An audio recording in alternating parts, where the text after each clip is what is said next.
You know my story, right? Hey, welcome to Empathy Espresso podcast. I'm your host, Keri, and with us here today we have Phil Preckler. Hello, my name is Phil Preckler. I am officially a global network architect, which is just a super fancy network engineer. Been doing it almost 10 years. Okay. Jesus, that's alarming. That's, 10 years. Yeah. Yes. Because you graduated college in 2015, end of 2015, right? Yeah. December. Yeah. Yeah, and then I sort of stumbled into a junior network engineer role at the MSP in Toledo, Ohio, of all places. Then worked for a couple hospitals, a major automotive manufacturer, another hospital, and Nice.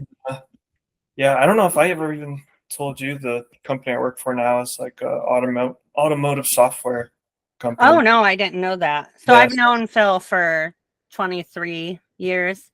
20. Yeah. Oh, my goodness. Also alarming. Yeah. Also alarming. Yes. 23 years this year. Yeah. Yeah. This month, actually. So we met in 8th grade art class. Why do you remember that so specifically? Because I was 13 and I was 13. Oh no, so it's 24 years. We must have. 24. Yuck.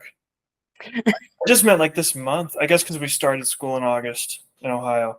I do remember that 'cause we used to start in September in New York, and I thought, what are these maniacs doing starting in August? It was very alarming to a 13-year-old version of me.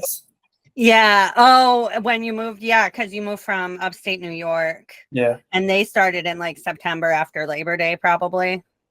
Probably. I don't remember that specifically. I know it was September, though. I know that's Yeah. when the fun ended. Yeah. So, okay. Yeah, we started like the end of August and still do. Iris starts this week, my daughter. Oh, yeah. Yeah.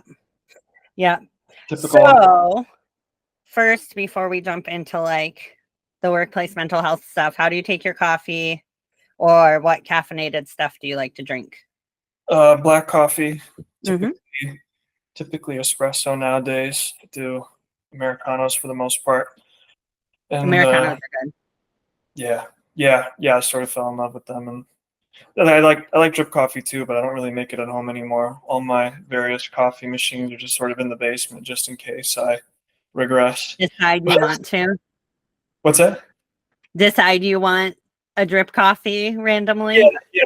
And it's awkward when not that I have a lot of people that come over, but they come over and if they want coffee, it's like, sorry, you gotta wait 5 up around with this machine and do the whole song and dance, and you can't make like a big pot of coffee with like 7 cups or whatever. Right, exactly. Yeah. Then a shitload of tea. You can't. Yes. Can't go wrong with tea. Always tea. I got you tea for Christmas one year. Did you?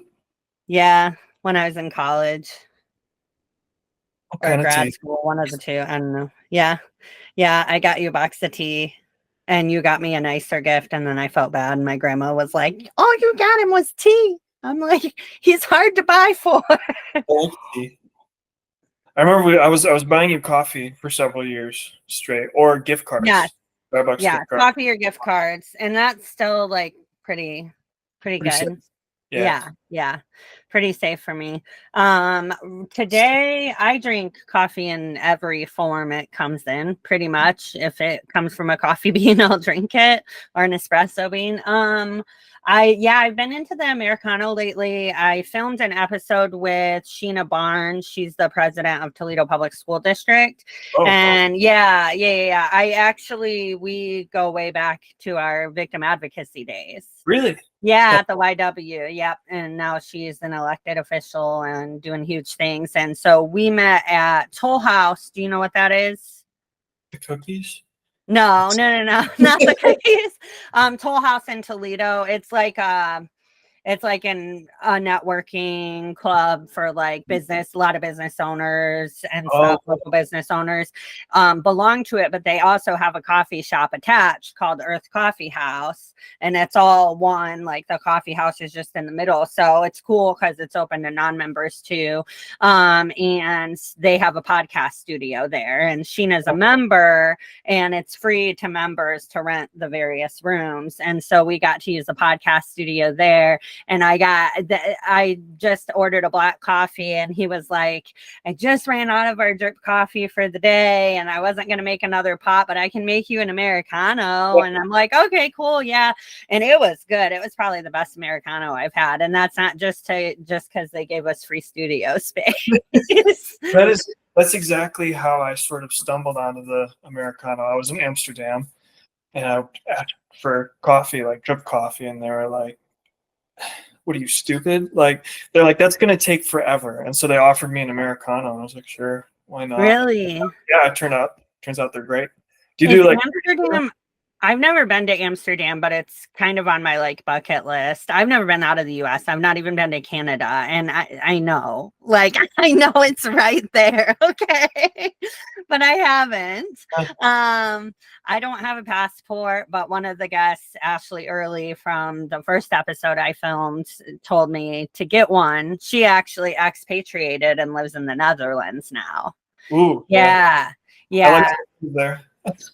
Yeah, she owns her own business, but yeah, she chose to, well, lots of reasons, but she chose to move when around the time Trump was elected, and went over there and loves it. And she's like, get your passport. You never know when like you'll have to go on a random business trip.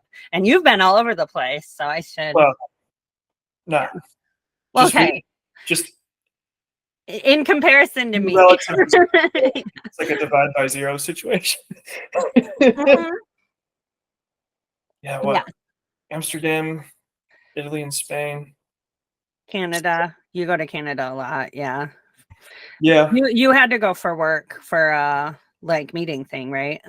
At one point, yeah. We actually closed down our office in Canada though. Oh, did you? Oh, okay. So we're Canada. No more us. Yeah, that's sad. Well, we still do business there. We just don't have an office. We've closed down a ton of our offices. Really?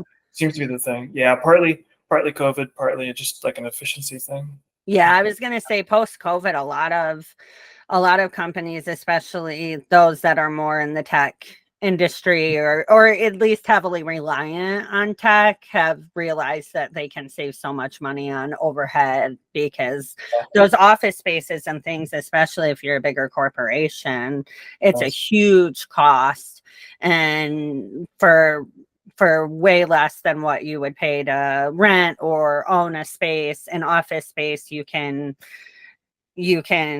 buy all the equipment, ship it out to everybody's home office, and it's much more efficient. So I get that. We've seen that like across industries. Support is challenging, but you figure it out, right? Like when your laptop breaks and you're at home, like what the hell do you do? I call you. Well, yeah, but people without IT monkeys in their circle, it's like you box it up and ship it, and then you sit there and wait. Like that sucks. Yeah, does. Still, it's cheaper than office space. Yeah, I know a couple of companies that I've worked for as a remote worker have had, like, you can do a lot from remoting in to someone's like I think every remote job that I've had, any IT issue I've had, fortunately was able to be resolved that way. When I was doing support, that was definitely like the silver bullet. It's like you start trying to talk to people and you're like, what's happening? Describe it to me. But very quickly you realize like it's going to be easier if I just get them to log me in so that I can just do it myself. Yeah, absolutely. Or screen sharing, Oh, okay. Yeah. With like Teams sorry, go ahead. Oh yeah, the Microsoft Teams. There's so many like different ways to like communicate and free. Obviously, there are certain industries that's difficult. Like my sister's a therapist and private practice, but there's only certain HIPAA protected software. So sometimes I'm like, why is there so many like meat softwares and things? But I guess there has to be for different niches. Yeah. Or you have to purchase like upgraded security. Well, that's the thing. Everybody wants a piece too, because like Yeah. everybody that solution now. So everyone's, it's become kind of a crowded market. That makes sense. Yeah. Yeah, absolutely. So with when we were talking before just privately, you were talking about how you've had all these moves. You kind of talked a little bit at the beginning of the episode about just all the different roles you've had in IT and different organizations you've worked for. And I know you've told me personally that you really feel like you're kind of set here, that you feel comfortable with the environment, and that you really like would be happy if this was like the end game, retired from this position as well as this organization. So we talk a lot on this podcast. A lot of my guests bring up like how they got to where they're at, that there were some negative environments, or that they learned over time what kind of environment they want to be in. So what is it about your workplace in particular, and what you're doing, like just all the aspects that make it feel like after all this time, it's really kind of like an end goal for you? Yeah. So it was kind of a grind getting here, and I never really thought I would be satisfied with a particular position, just be comfortable, complacent, death and all that. I was fairly intense about my career for many years, and still am in some ways, but the sort of culmination of it, I guess if you can call it that, is I'm in a position now where I'm really just responsible for myself, which is Yeah. because I've been in leadership roles before, and it's just not for me. It takes a really particular person, I think, to lead in a job, because you have to be comfortable with giving orders, right? And you want to do it in a reasonable way. You want to compromise and talk to your people and all that. But if someone's got to make the decision, and I don't like being that person. Yeah. At the same time, I wanted to climb and kind of like do as much as I could, and so this is kind of, from a practical sense, kind of the highest level of engineering that I really care to get to without stepping into leadership, which again, I just really don't have the personality for it. I did it, I suck at it. But to your other question, why this place in particular, it's probably less to do with the organization and more to do with the people in my immediate sort of surrounding. My boss, for example, is really the best. I mean, the best boss I ever had. I was trying to think of a better way to say it, but really that's what it is. Yeah. I got to build a sort of rapport with him when he was working for a consulting company that we had sort of hired to help us with this major project.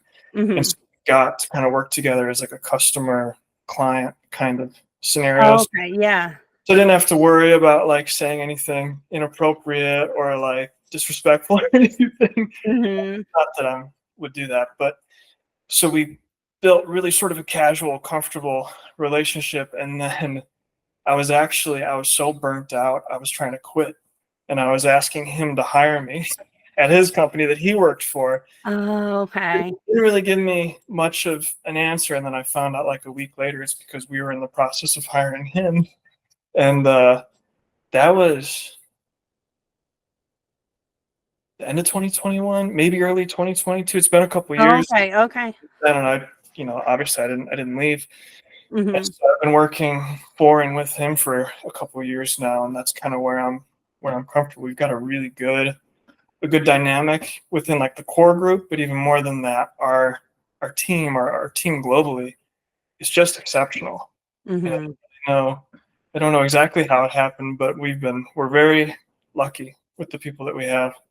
Yeah. And I think that's, when I always think it's a red flag when interviewing and people are like, it's like a family here. And we all, because it's like, okay, what's really like, families have secrets, man. But, but yeah, but like, I think that they don't have to say it, and they don't have to like put on that whole front, because we all know that's what it is. If the environment is there already, like Yeah. if you can, even if it's a virtual interview, I feel like you can like feel that energy and like, get to know. And you were already in the company. And I do remember you saying something briefly to me about like, if it's, because you have no problem like moving to other jobs if it's not for you, or you found something better or what have you.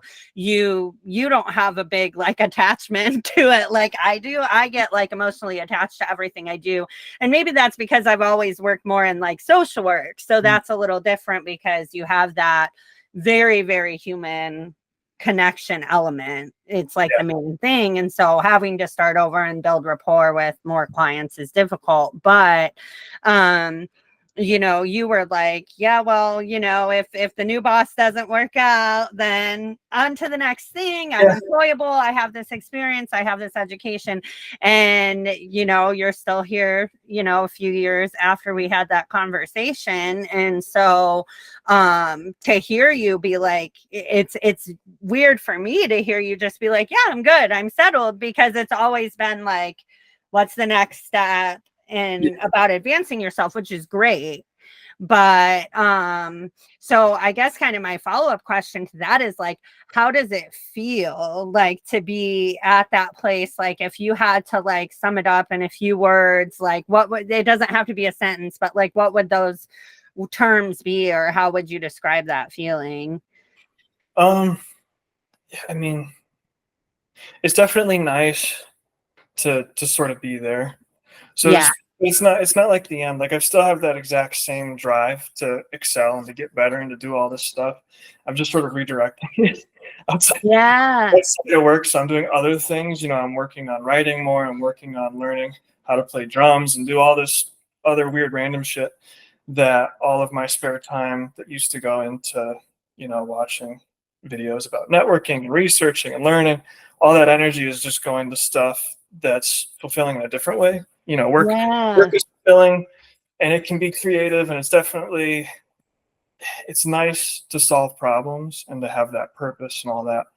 But it's nice to do things outside of work too. And even though we work like crazy, there's still hours in the day.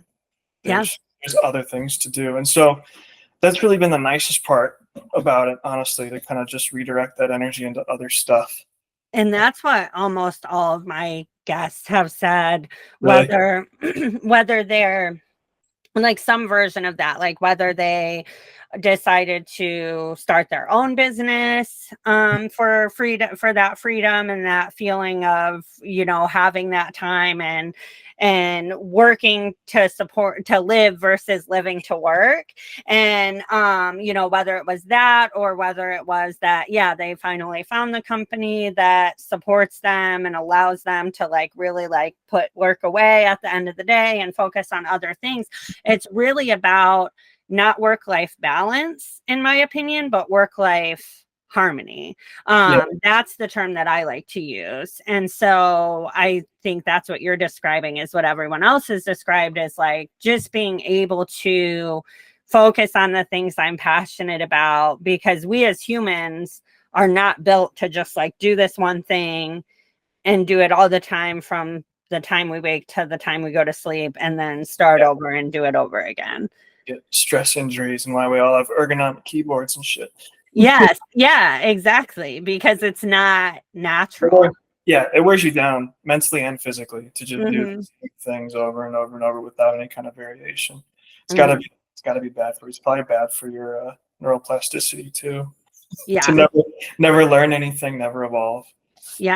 And so as you were kind of like, building to that place where you could get, because there's a lot of listeners that are working to that, but are still in the trenches like you were, and still doing the like, looking forward to the next thing, and just, side hustle till I get to where I can financially support myself, but also have the freedom to be able to do the things that I want to do and the time to do that. What kind of life lessons did you learn through that time period, which was very long, was most of the last decade. Yeah. And, you know, if you want to go back to like your career before then and just everything, like what are the key things that you learned that if you could spare someone from having to learn the hard way, you would? Well, the things, well, you know, I did a lot of things wrong and a lot of things right. The thing I think that I did right, you kind of touched on earlier, is being willing to sort of let go and move on to something else. I got bored at a lot of my jobs, and there's nothing wrong with finding a company that you love and sticking with it.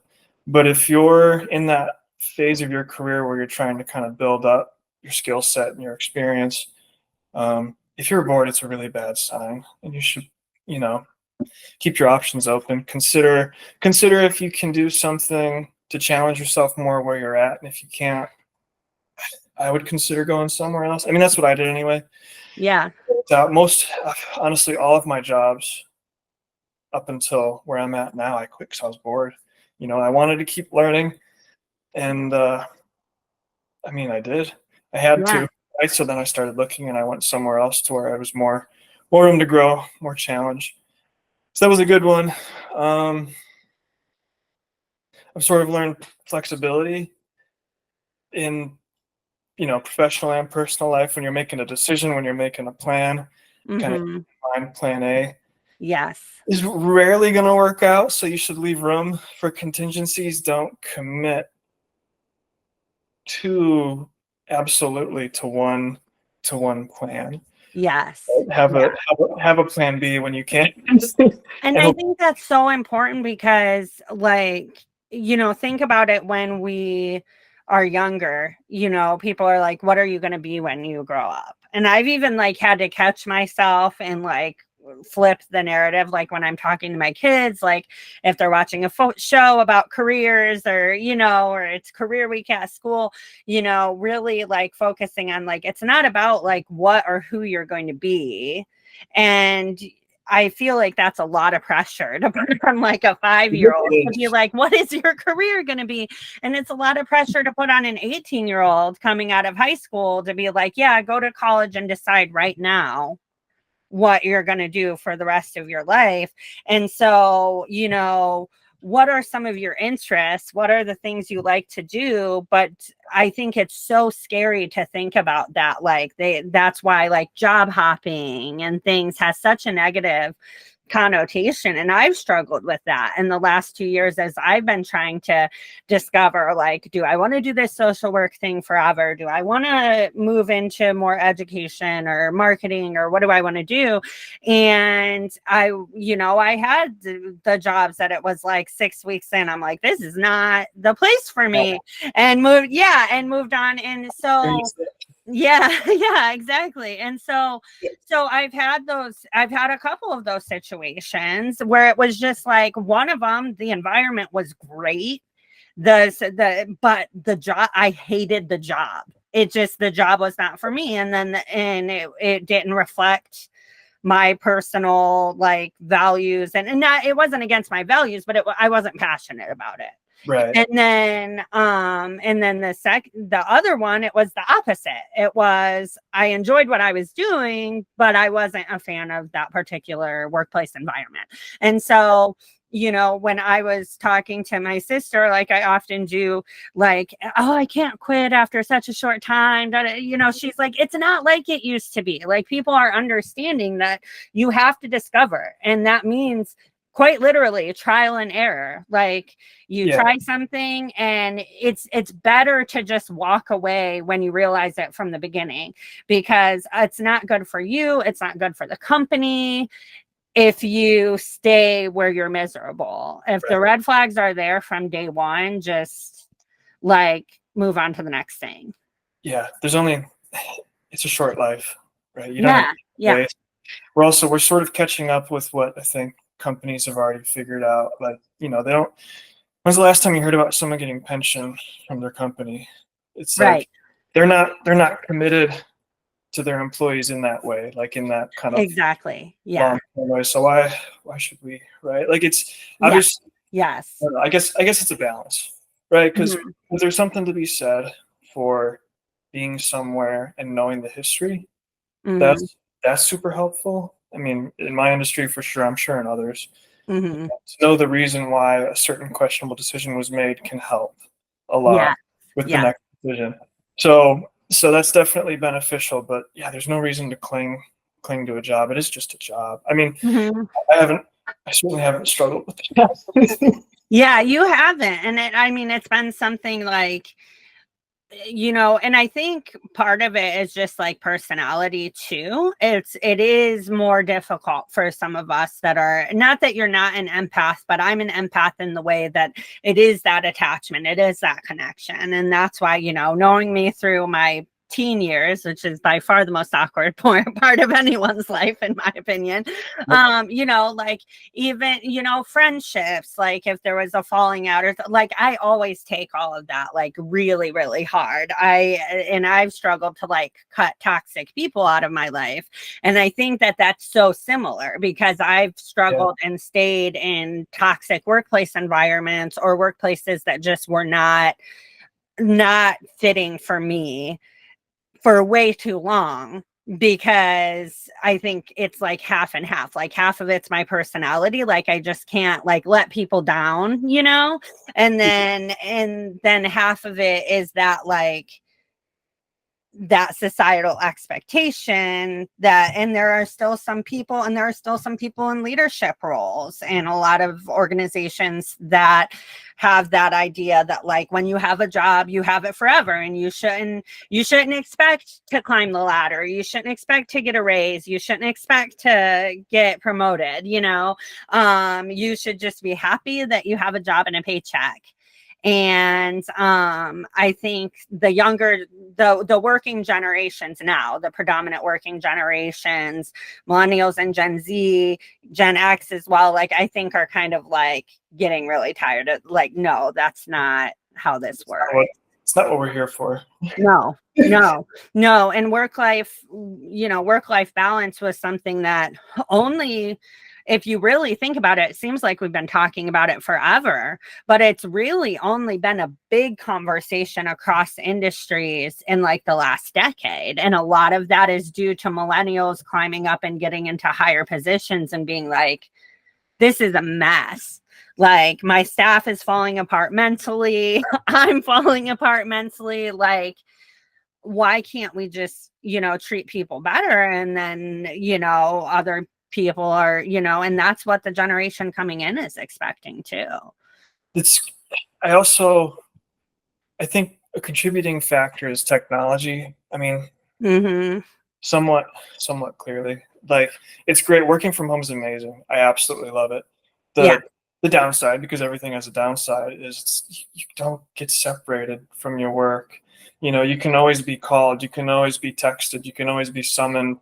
And work is just in the other room or in the same room, right? Mm-hmm.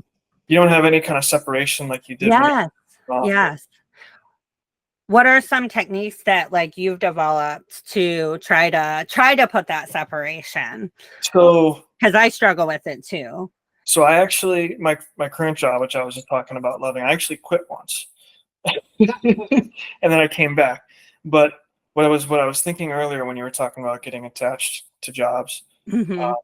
is like, yes, you don't want to get too attached and get stagnant, but you should pay attention to it too. Because when I quit, I remember really, really specifically, we were still in a physical office, and they were throwing sort of like a going away party for me, and it was like hard. I was like sad to be leaving, which is never experienced before. Every other job I left, just like, peace out. Yeah, it's been real. Yeah, Whatever. Yeah. But that's how I was like, this is tough. Why is this tough? And then it turned out the other place didn't work out, and they were happy to have me come back, and that was lucky and all that. But that's something to pay attention to. But as far as avoiding burnout, because I wanted to avoid that again, I put a lot of effort into it. The one thing I do, which I can afford to do now, thank God, is I don't put Teams on my phone. I don't check messages. I don't check email. My boss has my phone number. He can call me if there's an emergency. Yes, those boundaries are so important. That's been huge. Yeah, and I couldn't do that when I was on call. obviously. Right. At least for like my on-call weeks, I obviously had to pay attention and answer the Yes. phone. That was brutal. Thank God I'm off the I on-call. remember some of that, like we would try to make plans and you'd be like, I have no idea because yeah.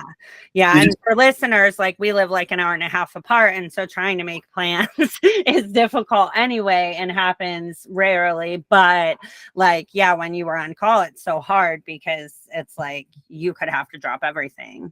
And and drive home. I remember shortly after I started at my current job, we had sort of an exodus of engineers out of Utah. And because I was the new guy and nobody knew the environment anyway, they were like, you may as well learn that one first. And so I was driving down to Toledo. It was like, 90-minute drive or whatever. Mm-hmm. And on the way, they called me, and I was almost right in the middle, like halfway. And they were like, we just lost all of Utah. This is like a massive disaster. Like, get on the phone right now. And I was brand new, right? So I was like, time to prove myself. But I kept driving, and I took over my brother's computer. And that whole night, I was supposed to go to dinner with my family. My whole family ends up like sitting in the living room in my brother's house while I'm like banging away at the keyboard trying to rescue our Utah data center. Oh my gosh. Well, thank goodness your brother was in Toledo. Yeah, he was cool. He works in IT. He got me into IT, frankly. He's the reason I'm in networking. Mm-hmm. Like he understands. It's a funny job. Yeah. Like we all take it probably way too seriously. When something's broken, it's like you drop your shit and you run and you get on the computer and you take care of it. It's part of the charm, but also part of the stress. Yeah, that makes sense. And it is important to make space for that self-care, and especially when you work from home, because I struggle with that too. And having kids is like another layer too, because it's like if I'm not doing, like, work is sometimes an escape and parenting is sometimes an escape, but both of them come with their own stress too. So that kind of adds a little bit of an extra layer, but I think it's difficult for anyone. And I've heard that from so many different professionals that, working from home, they would prefer it and they're glad that they have that opportunity, but that is really hard. And for some people, it's as simple as like shutting the office door. And if you're able to just say like, okay, at 5 p.m. I'm done, and you can shut the door and you don't have like the potential for having to get called and go back to everything, then that's great. I think, but then some of us, it doesn't matter whether the door is shut or not. It's just about learning yourself and really learning how you operate outside of and what you need so that you can fire on all cylinders, as opposed to what society tells us and has told us for so long, which is just like keep doing, just caffeinate and keep doing. I say as I continue to sip on coffee. It's a really hard habit to break, especially when it has been successful in a lot of ways. At least in my career, I got to where I wanted to be, but not without burning the hell out of myself in the process. And there's got to be a better way to do it, a more balanced way to do it. And I think we're all sort of figuring it out, kind of all at the same time, because there's a lot of interest in it. I mean, everyone I work with, everyone I talk to talks about this, just in one way or another. And it's like you're saying, you kind of got to make that space, and you got to be stubborn about it. Yeah. I sort of pick stuff. Like I have my little morning ritual, right? I wake up and I do my writing, I work out, I do the things I like. Yes. Work, and I try so hard to protect that. Yes. I don't get it every day, but I try really, really hard to get it. And like my boss is a musician, and his kids are musicians too. And it's like when he's got rehearsal, or when his kids need him to assist in their rehearsal or their performance or whatever, he does it, like no matter what. Yeah. You got to have those things to. Yeah, and I think when you call them boundaries, like for me, it's a good thing, but I think some people do get kind of resist that, because it's like it sounds almost like mean, like I'm drawing the line in the sand, you better not cross it. But I think like if you have a boss like that, they're not only going to honor your boundaries, but their own as well. And so it's a mutual exchange. Like, I understand that, like, your kids, their stuff, that's your no-fly zone. Like, you will be going. And so long as you understand that, like, these are my priorities in my life before work, then it's fine.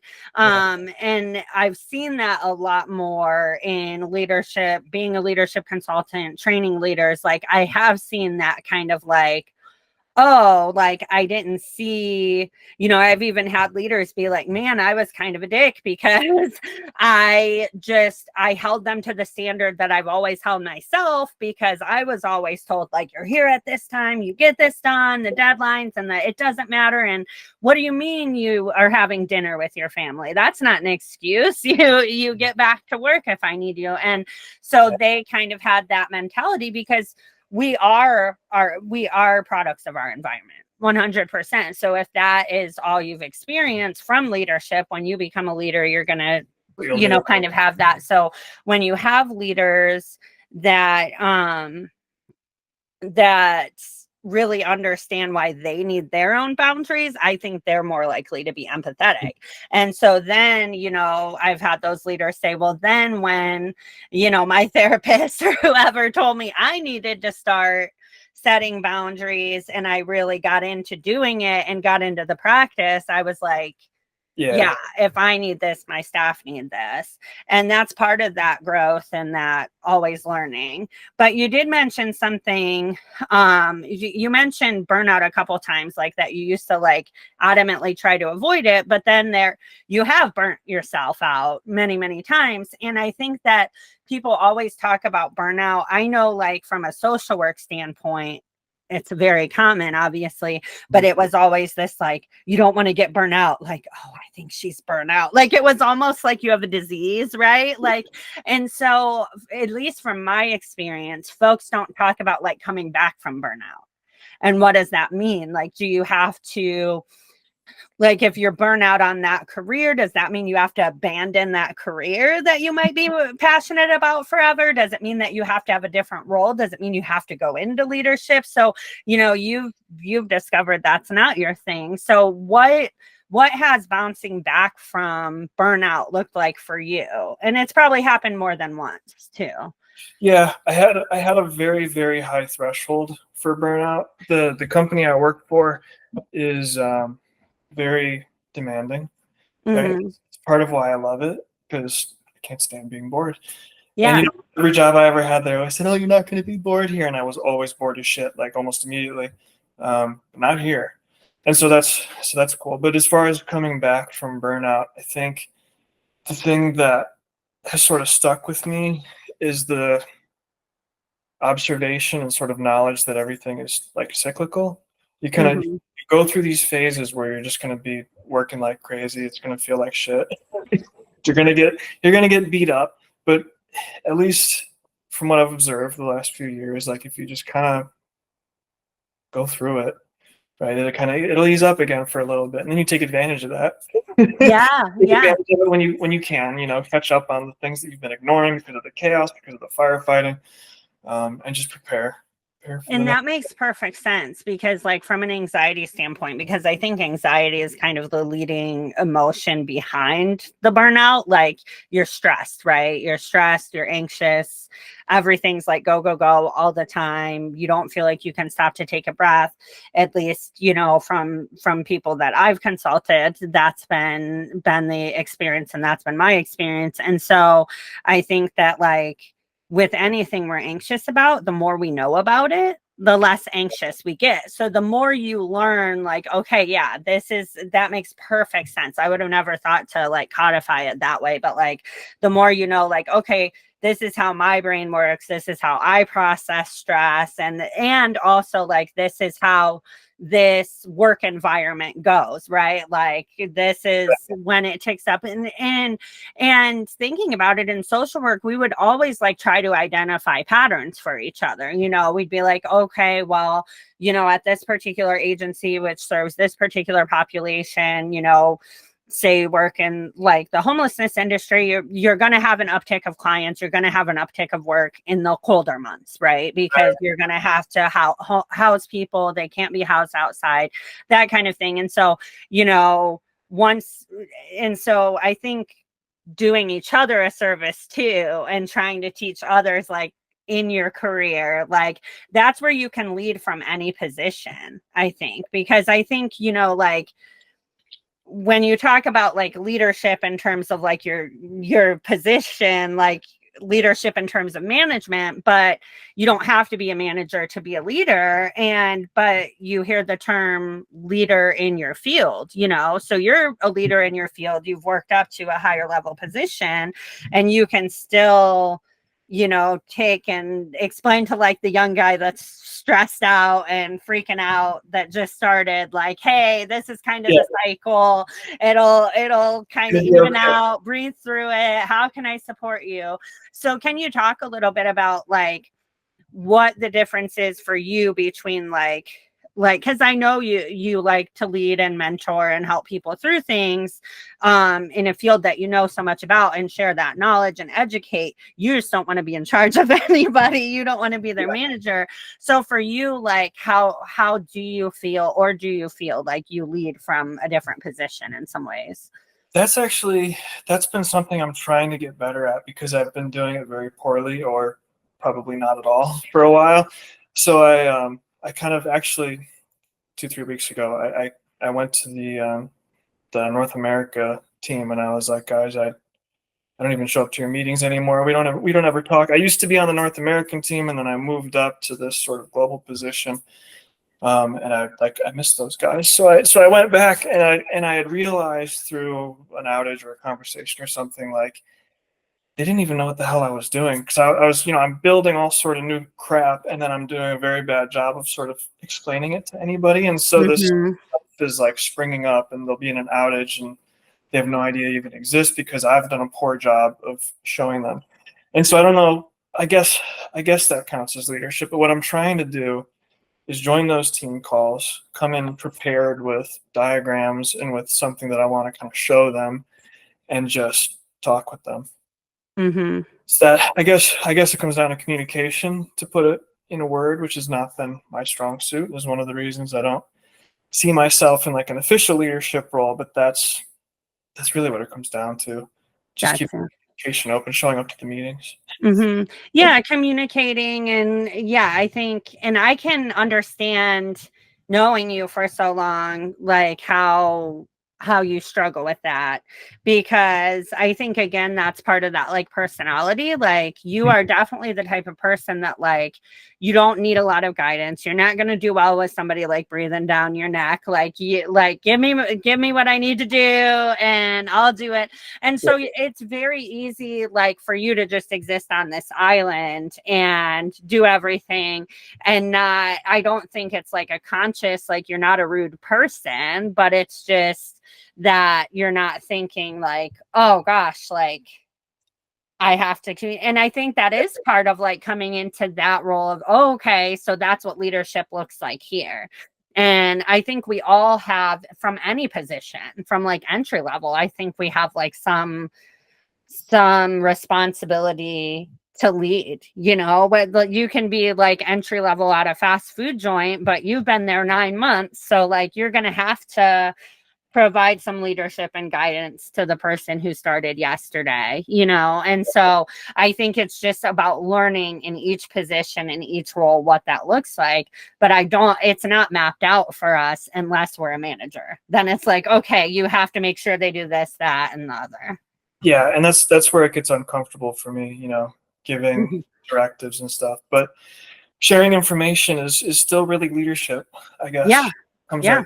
So like if you know something the other person doesn't, you share it. I guess it's a leadership exchange.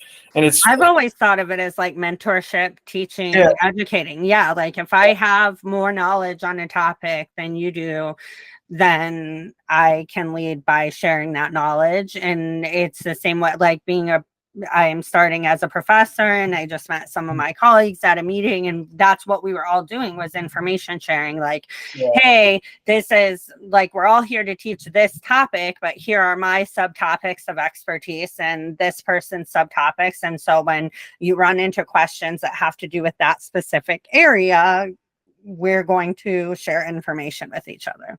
Yeah. And I've certainly benefited from that in my I like when you were talking about people who are starting in their career. One of the things that helped me a lot, I found a really good mentor early on, just a senior network engineer who was very, very fair and sort of just generous. You know, like you could ask him questions even when they were like really, really stupid questions. Yeah. And he'd be nice about it and just sort of explain it to you without acting like you were an idiot. Because you're not really an idiot. You're just new, right? So if later in your career you get the chance to be that person, all the better. Yeah. And I think, like, for young people too, like, that's a great, that are just starting, or, you know, just people just getting into a new field, like, find a mentor, because that's not something that I was taught, like, in college. Like, I wasn't taught, like, you need to find a mentor, and it wasn't even really talked about until I started to get to higher level positions. And they're like, if you're going to be in leadership, you need a mentor. And it's like, I needed a mentor 10 years ago when I entered the field. Right. That's when I needed, you know, you have your training and stuff like that, but that's not the same as having somebody that will like walk with you through that. And you can go to with the difficult things. And depending on what field you're in, that's sensitive information, and there has to be a layer of trust. And I like that the term mentorship, like in social media and things like that, is becoming more common in entrepreneurial circles than it used to be. There's like speed, the Women of Toledo organization, they do like a speed mentoring for women to meet women mentors from early. Dating, but for looking for to find your mentor. Yeah, so it's just like 10-minute meetings, like, okay, she's in a different field, she's in it, so that women can support other women who are starting off in their field. You never know. I mean, it's a two-way thing too, right? Like it's a small world. Every industry, I'm sure, is its own little kind of microcosm. You never know when you're gonna have the opportunity to help that person out, right? When they're looking for advice or whatever it is. So I would take networking very seriously. If I could do it again, I would take, interpersonal networking, not network engineering, okay. a little more seriously. Especially as someone who's not the most social, but like forming those connections with mentors, with peers. It's good. It's good for everybody. We're social animals. Yeah. And I can remember like 10 years ago when we were both kind of getting started in our career that, I was finishing college and grad school and stuff, and you were finishing college, and we were both kind of jumping in at the same time, more or less. And, I remember that, like, in social work, because it's social work, I think like there is a lot more on the networking thing, and like there are a lot more networking events, because the whole aspect of it is social. You're working with people, and so you have to communicate with others that are doing similar work or working with similar populations very often. And I don't remember it very detailed, but I remember us having like a conversation and you being like, I hate networking. Like you were just like, I see the benefit. Like it's worth the discomfort to get out there, because there's a lot of groups, kind of like what you were talking about, like within networking, within technology, where you can go and they're usually trying to sell you stuff. Some vendor puts it on, but you get with other people in the industry, in the area, and you get the chance to meet each other and talk about stuff. You can learn a ton, which is really you're now part of the Free Mind Network, so so all of our guests become part of the network. So there you go. You didn't even have to do anything except have a phone call with your best friend. So may as well. Yeah, easy enough. But no, you learn so much. Like, there have been like networking events where I've walked out of, in like conferences where they'll have like, I'll be in a classroom doing like classes, in learning, but then it's actually like the networking thing in the evening that I actually gain the most knowledge from. Yeah. So it is, there are a lot of smart people out there in every field. And the more you can tap that knowledge, the better. Yeah. And so I know you hate networking because you are not like a put me in a crowd and at a cocktail party kind of person. But I think post-COVID, plus even a little bit before that, just, whether COVID happened or not, I think we would have eventually been thrust headfirst into this very like digital climate. You have been for a minute, but we're on our way anyway. Yeah, we're on our way. And so do you think that like has technology and just kind of like how quickly things have moved technologically in the last few years, has that made networking like easier, a little more introvert friendly? I don't know. I guess it depends on the person. I would say it's made mentoring a little more difficult compared to when you're on site. Like when we get a new person and it's like, you got to train them up, tell them all this stuff works. It's like, what the hell am I going to do? Get on a Teams call all day and share my screen? Like I have shit to do. I can't do that. Whereas when you're like in person, you can be like, okay, walk over here and yell at me when you have a question, and I'll walk over there and I'll point at what you need to look at. Exactly. Yeah. It was a bit easier that way. I guess access to documentation is better, which is kind of helpful, but I think you're sort of losing the whole point of mentorship, which is like it's outside of the textbook, it's real life. Because training is really, really very theoretical, and it's cool and it's nice. It's good to know the stats, right? The numbers, but that shit falls apart in reality. None of it's really real. You need to learn from someone hands-on, and it's hard to be hands-on remote, even in technology. You have to be really like, I would think for me, like the pros are that, I can network in terms of being somebody, like owns my own business, relies on networking, relies on, meeting people globally. Obviously, that's a lot easier with technology. There's online networking events. There's, like just being part of a digital network. We throw referrals back and forth, all of that. So that's a big pro. But when it's like that, like one-on-one mentoring, and you're trying to help someone, they've chosen you to be their mentor, like you would have to be very intentional, I think, about like not letting that, because it's that whole out of sight, out of mind cliche. It really is true. Bring up a good point though. Like I get to work with people all over the world now that would have never happened. I get to work with dudes in Spain and France and Lithuania, and like you name it. We've got guys all around the planet, and it's very cool to interact with them and sort of get glimpses of their culture and the way they do things. And that would never happen without technology being where it's at. I've learned a ton from those dudes. And because you work with companies and troubleshooting across the world, it's important to have that cultural knowledge and to have that access, and to be able to, if you have to Google or ask Chat GPT, like what's formal etiquette, or that kind of thing, you've got that access to that information, so that you don't accidentally say or do something that's going to be offensive. Every now and then I try and remember what it was like not being able to Google things and immediately know, whatever I wanted to know. And I literally can't remember. I don't know what it's like, it's very weird. We were asking Jeeves. Do you remember that? I do. I remember before Google was like a verb, and it was just one of several search engines you could go to. And it wasn't the most popular by far, at least in our like tiny town in Northwest Ohio, for what that's worth.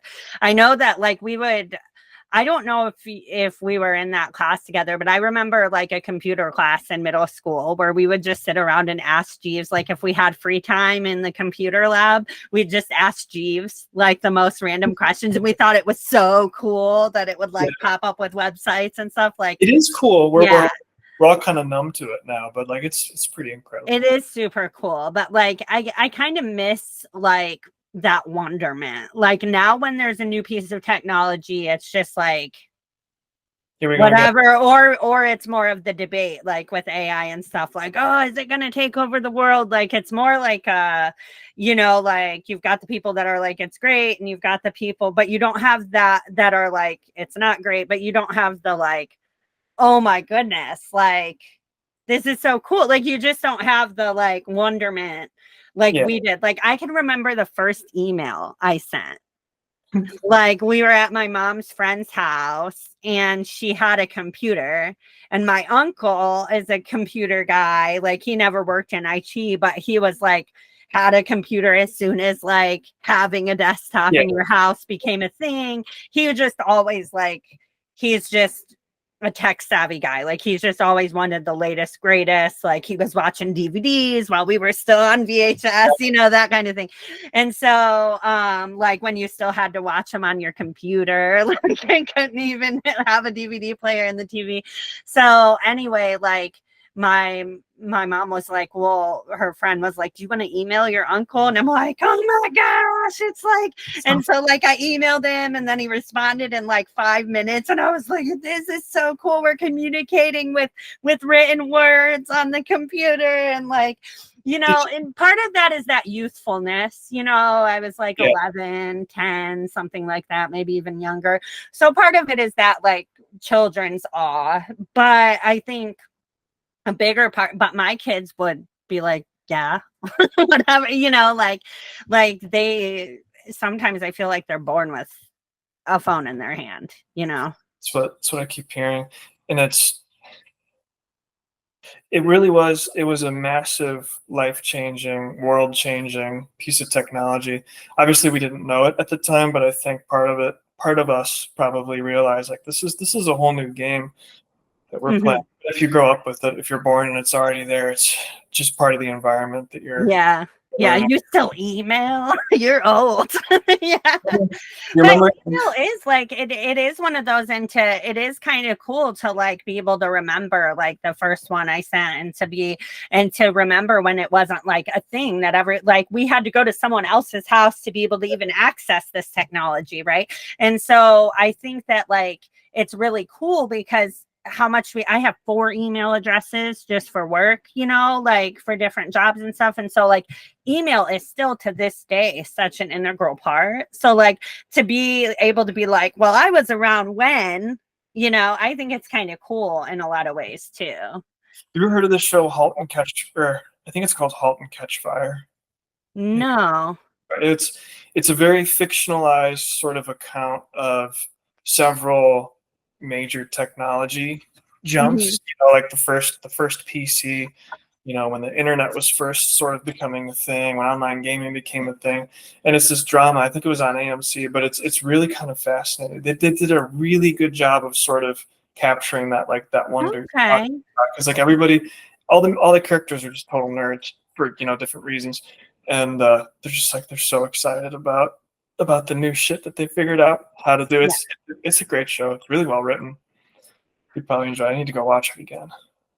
So I did not start off with this question, but now that we've gotten toward the end of our hour, I'm going to wrap up with it in Stuart Ralph OCD Stories podcast. His style is to wrap up with this question. So I guess I'm going to borrow that from him today. But to wrap everything up, if you could, so now like having talked about that whole journey and how you got to a place where you really feel like you have the work-life harmony and having to like kind of go through the trenches of it before you got to that point, if you could pick up the phone and call your 20-year-old self, what would you tell him and why? Trying to think of something we haven't already covered. Like it would have been really beneficial to understand sooner the way that things go in cycles, because I spent a lot of time thinking it was the end of the world when things got bad, when really it was just another one of those phases. So I would tell myself to chill the hell out when things go wrong. That would be beneficial. Trying to think. Flexibility was a big one. Learning to plan for the unexpected, as they say. And probably from a more practical sense, maybe pursuing alternative education would have been a little more helpful. The You went through a traditional bachelor's program. Yeah, and those are cool and all, but it's sort of a difficult situation, right? When you're getting into the industry, you need a degree for anyone to even talk to you. But within the IT industry anyway, no one I've talked to has said they learned anything particularly useful in their college years. Not to just like shit on colleges, but I In think that particular industry, though, it moves so quickly. So what you learned back in 2015 when you graduated, how much of it is really still like relevant? probably more than you would think, because Okay, it that's good. does move fast, but a lot of companies don't move fast. So you'll find a lot of old technology sitting around, and it's actually kind of beneficial to understand the old technology. Um, it's more like they were obsessed with those stats and figures, like what I was talking about earlier, like education versus mentorship. Yes. Kind of the same thing. You spend a lot of time memorizing numbers that don't fucking matter because we have Google, and you can just Google those things when you need Yes. them. What would have been more beneficial, I think, would be more hands-on, more practical work. And I know there's a lot of programs that do that. Most of them are outside of traditional universities. So I don't know, it's all expensive, right? Universities in particular are expensive. These alternate methods, certification programs and stuff like that, they're all expensive too. But there's huge benefit to both of them. And I didn't really figure that out until it was a little too late. Yeah. And I like the flexibility thing. You said that a couple times, and I want to like wrap with this because it's something that's still in my head all these years later. So in 2008, I worked at a summer camp in New Hampshire, and it was a nonprofit summer camp for kiddos with behavioral disabilities. And when I worked there, we had like these tools that we had to memorize, and the kids had to memorize, and then like if they were having, or if we were having like bad brain moment, you know, like a meltdown or just like dysregulated or what have you emotionally, like it would be like, okay, what tool? So it was kind of like a motto, like a mantra, and like what tool would you pull? And the only one I remember is the one I always had to use because one, I have OCD, so I don't like change, and two, I just don't like change. And so it was, I'm flexible and open to change. And that's something, even, you know, to kind of like wrap everything we've been talking about, like I had that, like I've carried it with me because I had that ideology, like, oh, I'm 18, I have to decide what it is. This is what I'm going to be. This is what I'm going to do. And when I entered the workforce, it was the same thing. Like, I have to do this forever, or I'm like somehow failed or what have you. And, you know, here I am at 35, like making a totally huge transition. And it's like, I've still had to pull that and be like, I'm flexible and open to change, because I will just beat it into my own head until I believe it. People change careers all the time. They find things that they love, you know, not that we're late in life, so to speak, but you know, later on than you would expect. No one knows anything when they're 20 or 18 or 17 or whatever, whenever Right. you're supposedly making those So decisions. unfair for us to have that expectation at Yeah. that age. Yeah. Yeah. Yes, I think just accept the change. Don't fight it too Yeah. much. If you flow with it, it's going to go a lot easier. Yeah. Yeah. Yeah. Yeah. Exciting. Well, Honestly. thank you, Phil, for your time. And thanks everybody for listening, and have a great day. Thanks. Talk soon. You know my story, right?